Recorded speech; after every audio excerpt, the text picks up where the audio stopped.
Battlestar Mercury, Mercury.com, is doing a review of science fiction, Disney's Ahsoka.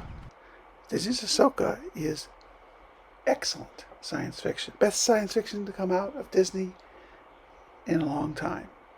It really puts the Star Wars theme into test. It works out well. There's a lot of fan service, but it's fan service that makes sense with the plot, as opposed with Star Trek Picard, where the fan service seemed to be just to make the fans happy. So we're going to start out and do a review of every episode with details on the last episode, because that's the most recent. And we're going to start out with episode 1. And I will preface this by saying you will find better reviews of this content. You will find fans that know every character's name and every actor's name. I don't. I'm just a science fiction fan. I enjoyed the content. It's the most enjoyable content that came out of Disney, and I want to tell you what's on my mind.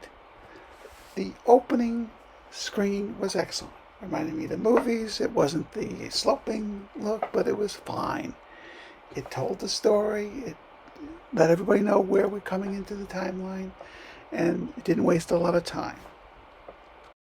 This is not the earliest scene that caught my eye, but the highway chase scene was very interesting, and it was well done. It seemed realistic. Sabine, yes, I remembered her name. That's amazing. Did not want to participate in the ceremony, and she's kind of stuck on herself in a fugue of some kind, and that's how we were introduced to the character. She doesn't want to be part of the pomp and circumstance. She just wants to live her life. I'd recommend look at Star Wars Rebels, do as they say, not as they do, to get familiarized with the characters. I can't remember the general's name. She's important. It'll come to me during the review, and I'll correct myself. These scenes are good. The makeup is excellent and realistic, and the actor, Rosario, whatever, who's playing Ahsoka, does a great job. And still wondering what these things on our head actually do. There's some lore about that. You're not going to get a lore update here. You're going to get a review of the content.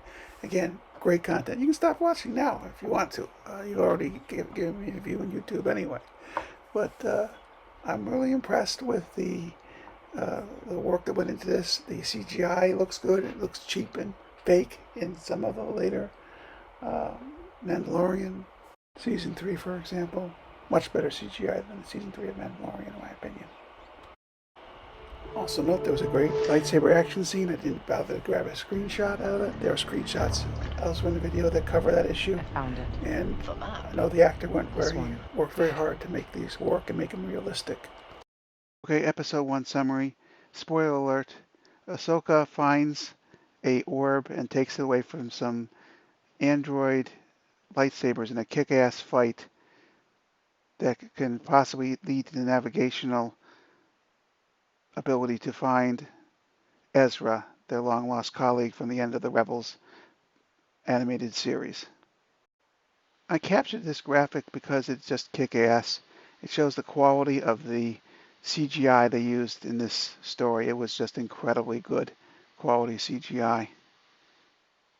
Looks very real. Looks like a real planet long shot. So early in episode 1, this industrialist named Elsbeth, a woman who will be prominent in the future plot, was sprung from a New Republic prison ship, transferred after being captured by Ahsoka, and she was sprung by a old Jedi, middle age, I guess 60, and his Padawan, a blonde woman who came out to be very interesting, and she's going to show up later and take this orb that Ahsoka found away from Sabine, and Sabine's going to get a lightsaber through her abdomen, and I guess maybe it was an appendectomy, but she took it pretty hard, and this led to an investigation of Elspeth.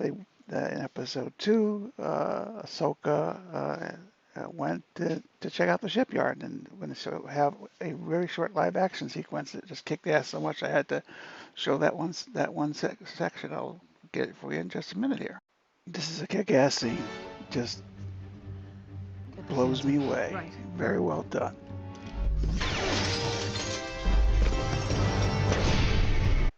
So the droid draws his lightsaber, and then it goes to Ahsoka, and she's got a lightsaber too.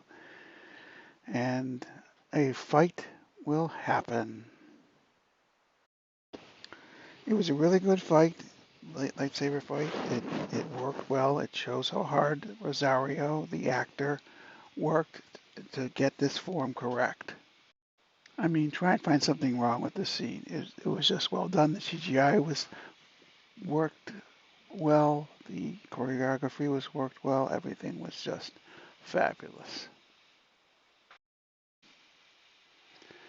So Sabine finds a way to figure out where the droid came from. There's our Jedi. He looks mean. He looks experienced. He looks tough. And Ahsoka grabs the orb, tries to stop the navigation to the next galaxy, and that doesn't work out. She burns her hand, and we can come to another great lightsaber combat sequence coming up between Ahsoka and the former Jedi, I guess you'd call him, Balin.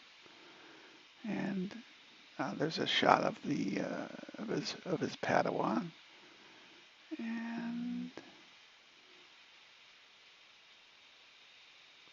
great lightsaber sequence here. Sabine screams when it seems to be going badly for Ahsoka, and it does go badly for Ahsoka. Our hero lost and got sent over the side of a cliff. Not an expected outcome at all. So here we are in another episode where Ahsoka gets to meet her master again, Anakin Skywalker, before he became Darth Vader. She looks kind of dead here, doesn't she? And I won't comment on Chopper being used as a babysitter and the fact that the general would lose her child in an American court for taking him into a battle zone.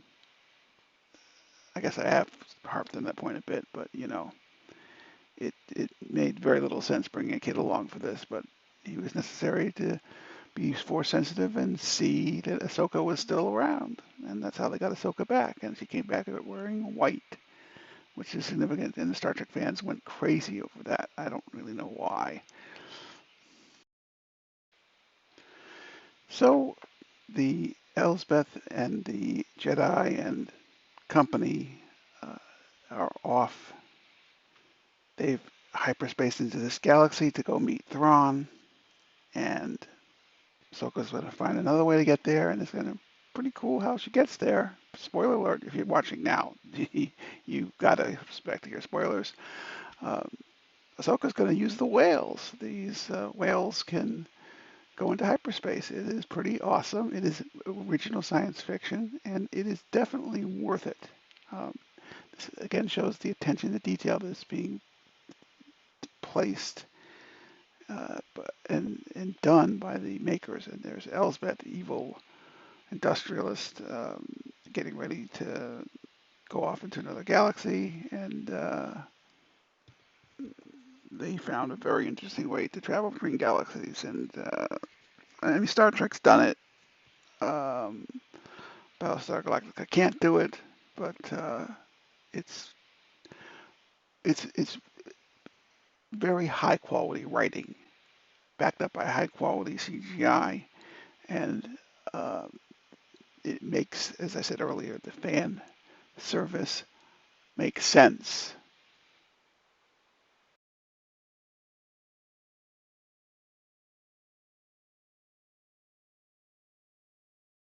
We see here there are actually consequences for your actions. The general ran an unauthorized operation to essentially help Ahsoka get to the other galaxy via whale transfer, and she's put on trial before a congressional committee, not an actual trial judge. It's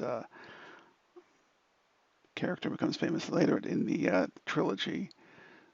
running the trial, and there's some fan service. C-3PO comes and says, "Look, Leia sent her. She was authorized. Get out of town. Stop bothering people." And he's convincing. That's what happens. What I'm going to do now is I'm going to watch the last episode again, take some good screenshots, and wrap up this review and tell you whether it's worth the money. Give you the bottom line on this episode, this 8-episode series of science fiction from Disney. Schmobogum only here. Like I told you, you'll find better reviews. You'll find more passionate reviews. You'll find better fan service reviews. But you're going to get a look from a science fiction junkie from my viewpoint. We're just going to roll through the slideshow and just make comments. Great lightsaber fighting. If you like lightsaber fighting, this series is worth the price of Disney, even if you watch it over 8 months. Every episode's got lightsaber fights. Great. Now, the witches are awesome. They bring their soldiers back to life after they're killed ones. This is a surprise. We've never seen that in any action beforehand.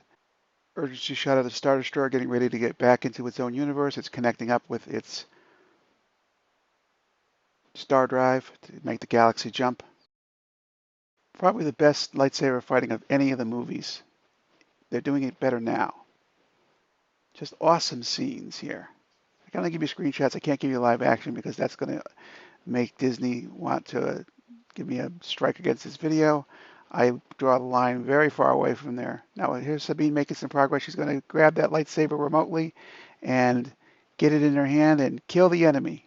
So she's finally got the Force working for her now. You've heard the Battlestar Galactica saying, "Never leave your wingman." Well, Sabine's not going to leave her master either. So she's not going to go with Ezra, who's going to try and catch a ride on the Star Destroyer. But we see great fight, and the Morgan Elsbeth is killed by Ahsoka, but she loses a lightsaber in the process. Ezra's already made the jump. He's on the Star Destroyer, and there's a shot of a Fu Yang, the robot who says the line, "In a galaxy far, far away," a long time ago in a galaxy far, far away. And Thrawn makes his escape.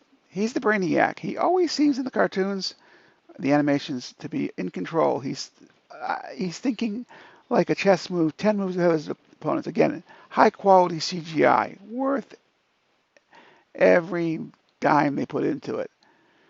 And now the aftermath. Spoiler alert, Ahsoka and Sabine did not make the trip.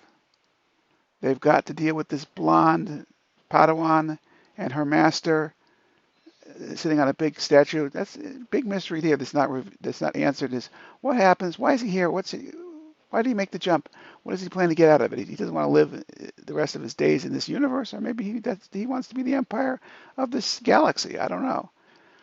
Thrawn and his army of caskets. Somehow the witches are going to bring them back to life, and here we go. So we're getting to the wrap up here. Ezra makes his appearance. He's home. So what is it? Is it worth the cost of admission? Is it worth the cost of subscription? Yes. If the only reason you buy Disney, get it without the commercials, is to see this show, it is definitely worth it. It'll get you ready for the movie with Thrawn. And we wrap it up with Anakin Skywalker watching his Padawan, who is now a master. Thank you for watching. Give you the whole story in 15 minutes or under.